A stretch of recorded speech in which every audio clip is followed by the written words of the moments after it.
Alléluia, alléluia, alléluia, alléluia. Bonjour les bien-aimés. Soyez bénis dans le nom puissant de notre Seigneur Jésus-Christ. Nous allons présenter ce moment au Seigneur. C'est votre servante moyen. Il faut aimer, il faut partager, il faut s'abonner. Au nom de Jésus. Amen. Il faut s'abonner. Alléluia. Abonnez-vous, appréciez, aimez ce que nous faisons. Alléluia. Nous allons remercier notre Dieu, le Dieu de tous les bénéfices. Alléluia. De tous les bénéfices reçus de lui. Alléluia. Nous allons lui dire merci. Nous allons lui dire merci de nous avoir pardonné. Nous allons lui dire merci d'être avec nous. Nous allons lui dire merci de nous avoir guéris. Nous allons lui dire merci pour sa grâce infinie. Prions le Seigneur. Papa, je vais te dire merci. Merci. Jésus-Christ est trop bon. Jésus-Christ est réel. Jésus-Christ, je vais te dire merci, roi des rois, Dieu tout-puissant, Dieu merveilleux, Dieu suprême. Seigneur, c'est grâce à toi, toutes les forces des ténèbres organisées contre nos vies ont fui. Seigneur Jésus, tu les as mis dans la confusion totale. Seigneur, merci de nous avoir protégés. Tous ces réseaux sataniques, démoniaques, diaboliques, tu les as brûlés. Seigneur, je vais te dire merci. Merci, Saint-Esprit. Merci pour le souffle de vie. Merci, éternel Dieu des armées. Béni sois-tu au nom de Jésus. Amen. Alléluia. Et voilà, nous allons prendre nos Bibles. Tu prends ta Bible avec moi? Il faut prendre ta Bible avec moi. On va lire un verset. J'aime beaucoup ce verset et à chaque fois ça me revient. Mais je veux... Bon, je vais lire. Parce qu'à chaque fois quand je prends ma Bible, je vois que ce verset-là me revient. Voilà, Jean 8, le verset 32. Vous connaîtrez la vérité et la vérité vous affranchira. Vous connaîtrez la vérité. La vérité, c'est qui? C'est Jésus-Christ. Amen. Vous connaîtrez la vérité vous affranchira. Alléluia. Qui va t'affranchir? C'est Jésus, non? N'est-ce pas merveilleux? C'est une délivrance d'être affranchi par Jésus-Christ de Nazareth. Amen. Alléluia. Jésus, notre gloire, notre Pâque. Jésus, notre Seigneur. Jésus, notre bouclier. Jésus-Christ est venu effacer tous nos péchés. Jésus-Christ est venu effacer les péchés des ancêtres, des parents et tout ça. Jésus-Christ est venu nous libérer de tout fardeau. Jésus-Christ est venu nous libérer de tout pouvoir satanique, de tout pouvoir des ténèbres. Jésus-Christ est venu nous libérer de la malédiction. Oh, n'est-ce pas merveilleux? Jésus-Christ est venu nous libérer des pouvoirs occultes. Jésus-Christ est venu nous libérer des mains de Satan et ses démons et les sorciers et les sorcières. Jésus-Christ est venu nous libérer. Que son nom soit béni. Que son nom soit béni. Et je remercie notre bannière. Je remercie notre Dieu. Jésus-Christ est Dieu. C'est la vérité. Ça, c'est la vérité. Jésus-Christ est Dieu. Jésus-Christ, notre gloire, notre Pâque, notre guide. Jésus-Christ, le roi des rois, l'agneau de Dieu immolé. Eh, Seigneur Jésus-Christ est bon comme ça. Il est doué. Avec Jésus, nous sommes en paix. Jésus-Christ est notre Dieu. Dans le livre de Jérémie 32, verset 17, il dit, Seigneur Dieu, tu as créé le ciel et la terre par ta grande force et ta grande puissance. Rien n'est trop difficile pour toi. Alléluia. Notre Jésus est un bouclier. Il est le bouclier de ma foi. Notre Jésus-Christ est Dieu. Notre Jésus-Christ est Seigneur. Accroche-toi à lui. Accroche-toi au Seigneur Jésus-Christ. Et il fera de grandes choses pour toi. Alléluia. Il fera de grandes choses pour toi. Je suis en train de parler de la Côte d'Ivoire, ce que le Seigneur m'a révélé. Ça, c'est la troisième et la dernière partie. Alléluia. Je vous ai présenté la Côte d'Ivoire, dénaturée, défigurée. Une partie de la Côte d'Ivoire, des gens qui dorment dans les... comment on appelle, dans des... dans des quartiers précaires. Ça, c'est les Ivoiriens. Des gens qui souffrent, des habits déchirés, des sacs déchirés, des maisons pourries, des maisons qui tombent en lambeaux. Ça, c'est les Ivoiriens. Et puis, d'un autre côté, le Seigneur va me montrer des gens qui vivent dans le luxe, qui sont prospères, qui tiennent la Côte d'Ivoire. Ça, ce sont des étrangers. Et j'ai commencé à définir tout. Mais je vais dire aux Ivoiriens, parce que les Ivoiriens ne prennent pas les choses à cœur. Ils oublient. Il faut écrire. Tout ce que nous sommes en train de faire, j'aurais voulu que tu écrives. Pour ne pas que demain, tu dises, ah, mais ça là, on dirait que j'ai compris quelque part. Tu as compris sur moi et TV, il faut écrire. Alléluia. Les étrangers vont monter contre toi. Contre toi, Ivoirien. Les étrangers seront plus nombreux que toi. Les étrangers ne lâcheront pas ce pouvoir. Ils seront là. Il aura encore une autre guerre. Je vous avais dit ça. Regardez sur moi TV. Je suis en train de t'avertir. Je suis en train de te faire connaître le droit, ce qui doit arriver. Les étrangers vont régner sur toi, Ivoirien. Et ils vont régner longtemps après. Ils ne vont pas lâcher ça maintenant comme ça. Même si vous vous mettez ensemble, ils seront plus nombreux que vous. Vous allez travailler vos terres pour les étrangers. Vos sociétés, vous n'allez pas avoir de sociétés. Ce sont les étrangers et les fils des étrangers qui auront des sociétés implantées en Côte d'Ivoire.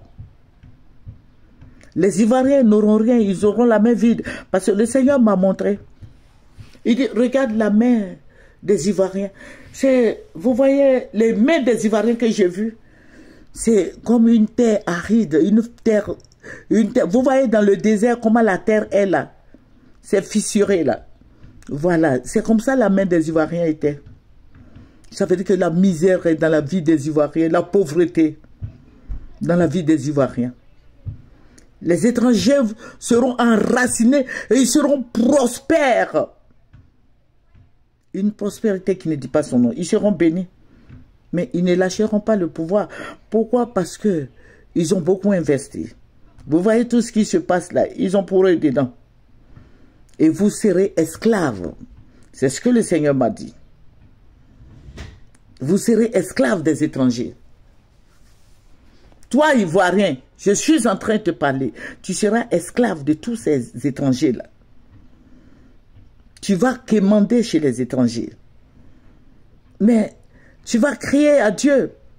Ouais, Dieu va t'écouter. Mais eux, ils ont déjà pris la base même de la Côte d'Ivoire actuelle. Le Seigneur me dit, regarde, la base de la Côte d'Ivoire actuelle appartient aux étrangers. Les Ivoiriens ne sont pas calculés dedans. Les gens viendront de toutes les nations, ils viendront en Côte d'Ivoire. Je vous ai dit. Et ils vont s'allier aux étrangers qui sont sur place. Et ils marcheront contre toi, Ivoirien. C'est ce que le Seigneur m'a dit. Tu vas beaucoup pleurer. Tu vas beaucoup te lamenter. Mais tout sera fait selon la volonté des étrangers. Ils ont changé votre loi. La loi, écoutez-moi, hein, la loi là. Le président Alassane va changer encore. Il va changer la loi. Il va établir lui ce qu'il veut. Tu ne pourras rien faire. Pourquoi? Parce que c'est ça, c'est ce que le Seigneur dit là. Voilà. Et tu vas pleurer. Tu vas pleurer, tu vas te lamenter, tu vas souffrir. C'est pour eux tout. Tu ne pourras rien faire. Et le Seigneur m'a montré comme ça. Il m'a montré des Ivoiriens. Parce que, je vais vous dire quelque chose. Il aura trois parties, il aura trois sortes d'Ivoiriens. Les Ivoiriens, bien sûr, tous les Ivoiriens, nous sommes Ivoiriens de père, de mère, grand-mère, grand-père, aïeux, tout ça là. Ceux-là, ils sont là, mais ils ne sont pas nombreux. Maintenant, il y aura deuxième Ivoirien. Deuxième Ivoirien, là, ceux-là, ce sont des métis. Ils vont pas, ne pensez pas qu'ils vont négocier avec vous, hein, vous les Ivoiriens, non. Vos enfants métis, là, ça c'est la deuxième partie. Troisième vague des Ivoiriens, là, ce sont des Ivoiriens qui ont acquis la nationalité, comme les Adama Bitogo et autres, les étrangers qui sont venus en Côte d'Ivoire. Et que Dieu a béni. Que Dieu soit glorifié. Voilà, il y aura trois types d'Ivoiriens. Donc, les Ivoiriens d'origine, là, ils ne vont pas vouloir partager la Côte d'Ivoire avec les étrangers. Mais les étrangers, là, ont fait des enfants, et leurs enfants, là, ce sont eux qui vont nous fatiguer. Parce que leurs enfants vont travailler avec les étrangers qui viennent d'avoir leurs papiers, comme la Adama Bitogo, comme les autres. Bon, par exemple, un Kenya qui vient en Côte d'Ivoire, un Camerounais qui n'est pas ni ivoirien, ni... voilà, il est Camerounais, il vient, il prend papier ivoirien, et puis il dit des plus ivoiriens que chose, les Sroka, voilà, les Sroka, les gens du Niger, Mauritanie, tout ça là. Voilà. Et puisqu'ils ont de l'argent, ces métis-là vont se coller à eux pour combattre leurs parents. Je veux dire, pour combattre les parents, et les parents ivoiriens, vrais ivoiriens même là. Voilà. Et la guerre qui va venir, ça sera une très grande guerre. Une guerre, et quand je parle de ça, ça m'attriste. Parce que plusieurs fois le Seigneur me l'a montré. On va appeler cette guerre-là la guerre de la libération. Il y aura beaucoup de morts, beaucoup de souffrances, beaucoup de morts. Mais il faut dire que les Ivoiriens seront assujettis par les étrangers. Les étrangers vont prendre la Côte d'Ivoire. Les étrangers seront partout. Donc, toi, Ivoirien, si tu ne fais pas attention, tu ne vas pas avoir de travail. Amen. Si tu ne fais pas attention, tu n'auras pas de travail. Tu ne vas pas avoir travail. Parce que tu vas chercher à connaître ce qui se passe dans l'entreprise. Mais l'entreprise, là, au fond, là, c'est pour un étranger. Donc, toi, tu es assis sur une fesse. Et les gens vont vous mater. Les gens vont vous fatiguer. Parce qu'actuellement, ils sont très riches. Ils sont puissants. Amen. Donc, toi, Ivoirien, je vais te dire de prier. Je vais te dire de prier. Parce qu'au fil des années, ils seront encore très riches. Plus riches que toi. Toi, tu n'as rien. Voilà. Tu n'as rien. Tu n'as pas d'argent. Les gens ne viendront pas vers toi. Mais l'argent sera déversé sur la Côte d'Ivoire. Pour les élections à venir. Ça ne sera pas facile pour toi, Ivoirien. Toujours est-il que l'Ivoirien va souffrir. Voilà. Et vous allez voir. Ils vont refuser d'écouter la voix. Ta voix. Ça veut dire que nous qui prions Dieu là, ils ne vont pas écouter notre voix. Mais ils vont écouter la voix du peuple, de leur peuple. Voilà. Donc ils seront prospères. Ils vont changer les lois. Ils vont changer la manière, même toi-même ta manière de marcher là. Ils vont changer ça. Voilà, c'est chez toi, hein. Mais ce sont eux qui vont diriger. Ils ne vont pas diriger avec sentiment, non. Mais ils vont diriger sans sentiment, sans partage. Et le Seigneur m'a dit, voici ça. Et quand je me suis réveillé, j'ai été attristé. Demande-moi pourquoi j'ai été attristé. J'ai été attristé par rapport à nous-mêmes, à nos enfants et à nos arrières. Voilà. Parce que ce qui va se passer. Beaucoup d'Ivoiriens ne pourront pas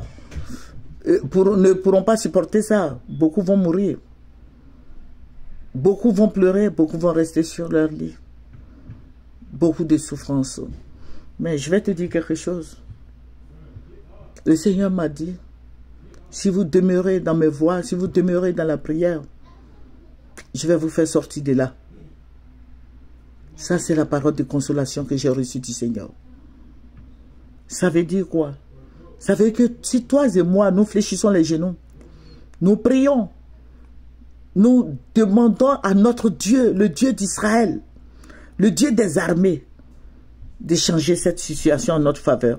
Le Seigneur va le faire. Alléluia. Le Seigneur va le faire. Ça ne restera pas comme ça. La parole de consolation est que Dieu dit qu'il va nous faire sortir de là. Mais quand? Il faut poser la question à Dieu. Pose la question au Seigneur. Voilà. La Côte d'Ivoire est envahie actuellement par des étrangers. La Côte d'Ivoire est en train d'être façonnée par la volonté de certaines personnes. Mais toi, il faut prier. Demande au Seigneur, qu'est-ce que je peux faire pour mon pays?